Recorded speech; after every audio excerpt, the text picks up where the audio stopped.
Welcome back, everyone. Marvel has been filming its Secret Invasion event series, and Samuel L. Jackson has been talking up a storm, dropping all kinds of announcements about Secret Invasion and about Marvel Phase 4 and the future of the Avengers just in general, so we'll break it all down. If you're brand new to the channel, we're doing a giveaway for Disney Plus memberships because Moon Knight is getting started next week. I will be doing videos for all the episodes just like all the other Disney Plus series. All you have to do to enter is be a subscriber and post all your Secret Invasion predictions on the video. The name Secret Invasion raises a bunch of eyes because in the comics it was a huge event that came in sort of a 1, 2, 3, 4 punch during Marvel's big era of event comics. It was Civil War. The end of that destabilized the entire planet, leaving it ripe for takeover, after which the Skrulls invaded en masse, duplicating every Avenger superhero you've ever heard of. It was Norman Osborn who took credit for cleaning up that mess, killing the Skrull Empress, paving the way for Dark Reign, when Norman Osborn replaced Tony Stark and Nick Fury as the end-all be-all of Earth-based security, after which the real Avengers got rid of him, but further destabilizing Earth, leading to the invasion of Asgard on Earth, like we've seen Asgard on Earth in the MCU, in an event called the Heroic Age, which served as sort of a rebirth for Marvel Comics. So Secret Invasion is a big deal, but in the MCU, as you can see, they've tuned it quite a bit. Nick Fury learned back during the 90s, during the events of the Captain Marvel movie, that MCU Skrulls were mostly good characters, which was a huge change to their comic book MO, and it was the pink-skinned Kree that looked like humans that were bad.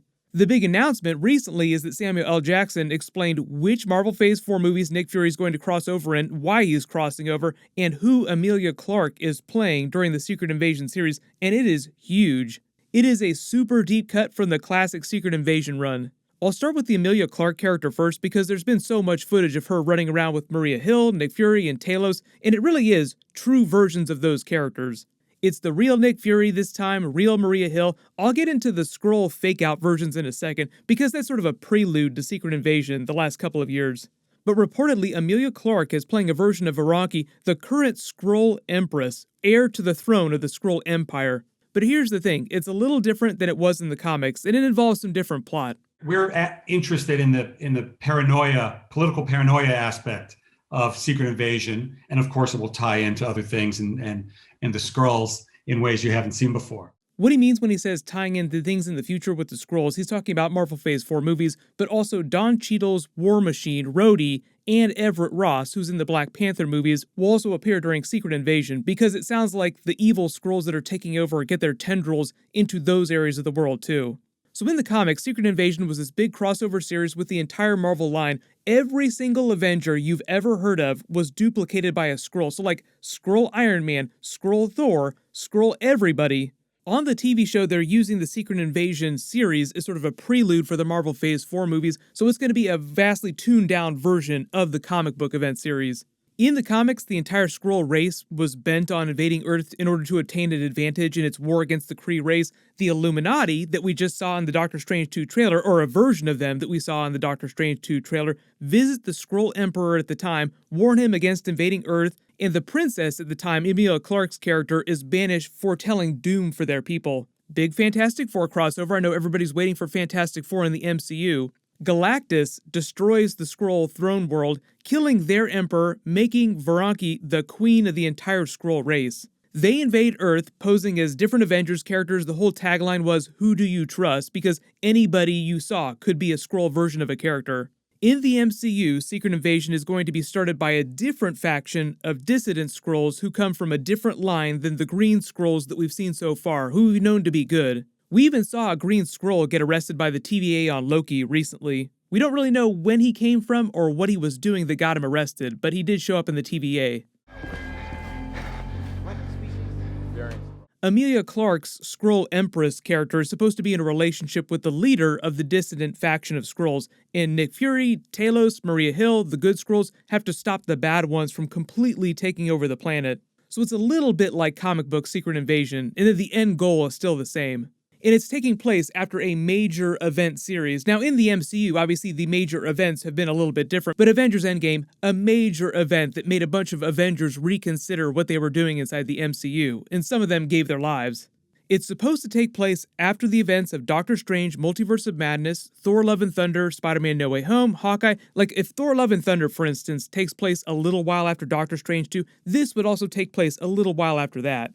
So little bit by little bit, the MCU becomes more and more destabilized, leaving it more and more ripe for takeover on Earth. And that's why you see so much footage of Emilia Clarke running around with Nick Fury and the others. She's working with them instead of against them like she was in the comics. It's a big twist on her comic book Secret Invasion arc. But that sets her up for a much bigger crossover in the Marvel Phase 4 movies, which is where we thank Samuel L. Jackson for running his mouth so much about their movie plans. Nick Fury said that while they've been doing the Secret Invasion episodes, he's also been busy filming on 2 other Marvel Phase 4 movies. He's been filming crossovers for Ant-Man 3, Quantumania, and Captain Marvel 2, The Marvels. I'll talk about The Marvels because it's a little bit easier to thread the Skrull through line through that.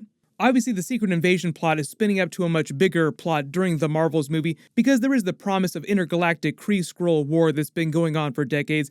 And if you remember Captain Marvel during the Shang-Chi post-credit scene, the joke about her always ducking her calls, not leaving her actual phone number for the other Avengers to use, like the Hulk.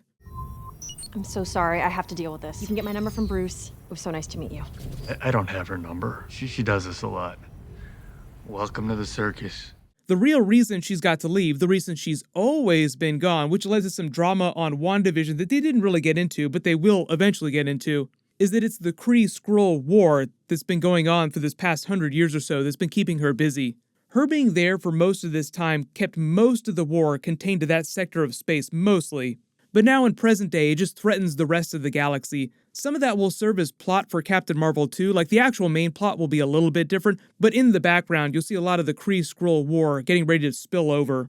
Monica Rambeau will show up after that big WandaVision post-credit scene. That was what that was supposed to tease, like Nick Fury was on his Skrull space station, just hanging out after Spider-Man No Way Home, and the Skrull pointed up. She'll come back in a new comic book costume with her full-on Spectrum powers.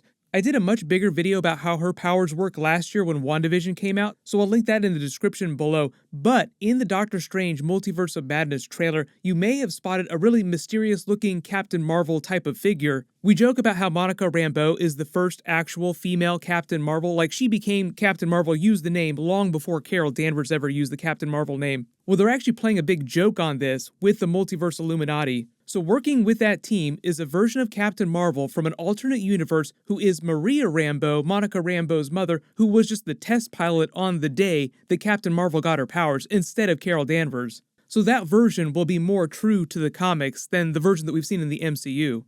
And they just dropped the trailer for the Miss Marvel series. I believe that she's using the Negabands during that. I think that's what most people believe. They were like a Kree knockoff of the quantum bands. They're like a Kree artifact that transform energy, allowing the user to manipulate it like a Green Lantern would. That's why you see all the plasma-looking energy constructs. They said that they did that instead of making her an Inhuman, so that they could make her powers a little bit more like Captain Marvel's and Monica Rambeau's. So that will also get her tied up in what Nick Fury is doing on his space station with the Skrulls. And that'll lead to the Marvels movie.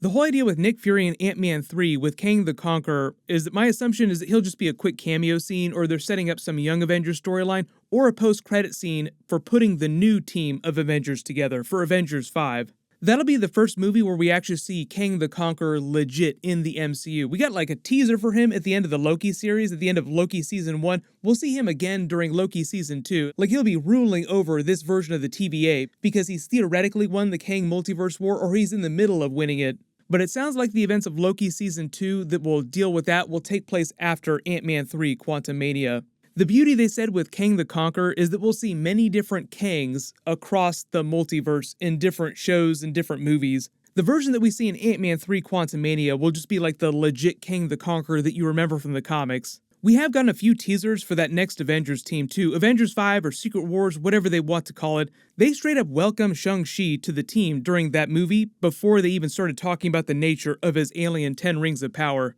The whole idea is that during Marvel Phase 4, multiverse is the operative word, but they are pushing things in a much more cosmic territory, which is part of the reason why Nick Fury has been on his space station with the Skrulls since right after the events of Avengers Endgame. The reason he didn't help out was that he was busy preparing for the next big threat from deep space, which right now, at this moment, is the evil Skrull faction from the Skrull Empire.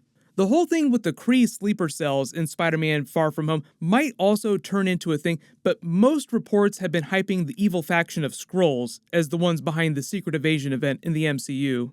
But if you have any other questions about Secret Invasion in the comics and how it's going to be different for the TV show, just leave them in the comments below, and we will get more footage later this year. Big reminder, Moon Knight Episode 1 and Episode 2 drop next week. My videos for those will post after they air. Be sure to enable alerts for my channel so you don't miss any of those. Everyone click here for that brand new Doctor Strange 2 trailer with new footage, and click here for that brand new Moon Knight Episode 1 trailer video. Thank you so much for watching, everyone stay safe, and I'll see you guys in the next one.